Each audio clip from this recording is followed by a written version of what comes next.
Just imagine, not in distant hills, not by the sea, but right here in Dhaka.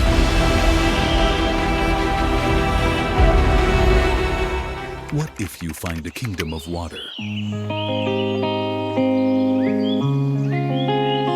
You're floating gently in a tiny kayak,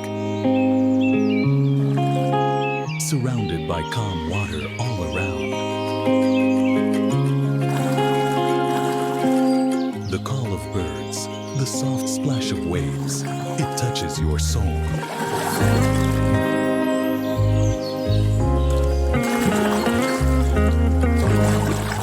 Kayaking is now possible in Dhaka too.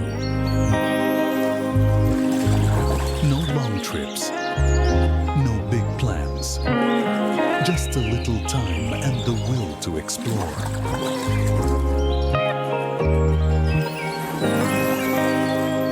Kayaking at Dhaka. Velovia.